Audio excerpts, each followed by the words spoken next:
E D ഉദ്യോഗസ്ഥൻ പ്രതിയായ കൈക്കൂലി കേസിൽ നിർണായക സംഭാഷണം മീഡിയ വണ്ണ്. പണം നൽകിയാൽ കേസ് ഒത്തുതീർപ്പാക്കാമെന്ന് വാഗ്ദാനം ചെയ്തുകൊണ്ട് അനീഷ് ബാബുവിനെ ഇടനിലക്കാരനായ വിൽസൺ വിളിക്കുന്നതാണ് ഫോൺ സംഭാഷണം. ഇ ഡി കേസിൽ ഹാജരായതിന് പിന്നാലെയായിരുന്നു ഫോൺ വിളിയെത്തിയത്.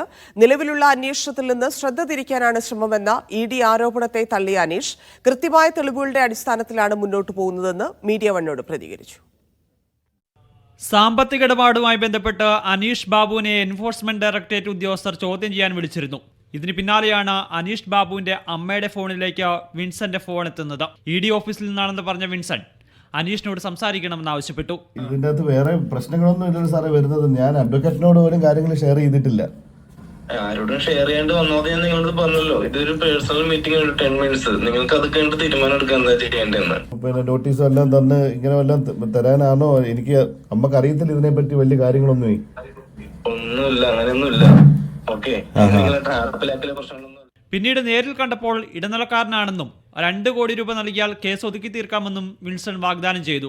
ഇടിക്കകത്ത് നടക്കുന്ന കാര്യങ്ങളൊക്കെ അനീഷേട്ടൻ്റെ അടുത്ത് പറഞ്ഞപ്പോൾ അനീഷേട്ടൻ ഇങ്ങനെ അതിനകത്ത് നടന്ന കാര്യം വേറൊരാൾ അറിഞ്ഞ് ഇതെങ്ങനെ അറിഞ്ഞു, അപ്പോൾ ഇടിക്കുള്ളിലുള്ള ആൾ പറഞ്ഞിട്ടായിരിക്കുമല്ലോ ഈ പുള്ളി വിളിക്കുന്നത് എന്ന് വിചാരിച്ചിട്ടാണ് പുള്ളി ഈ ആളുമായിട്ട് വീണ്ടും കോൺടാക്ട് ചെയ്ത് ഇങ്ങനെ സംസാരിച്ചുകൊണ്ടിരുന്നത്.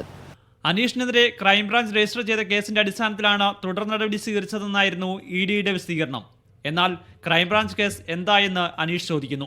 മനഃപൂർവ്വം ഇ ഡിയെ മോശമാക്കേണ്ട ആവശ്യം തനിക്കില്ലെന്നും അനീഷ്. എനിക്കുണ്ടായ അനുഭവമാണ് ഞാൻ ഷെയർ ചെയ്തത്, അല്ലാതെ വെളിയിൽ നിന്ന് ഒരു കാര്യം ക്രിയേറ്റ് ചെയ്ത് പറഞ്ഞതോ ഫാബ്രിക്കേറ്റ് ചെയ്ത് പറഞ്ഞതോ ഒന്നുമല്ല. മീഡിയ 1 കൊച്ചി.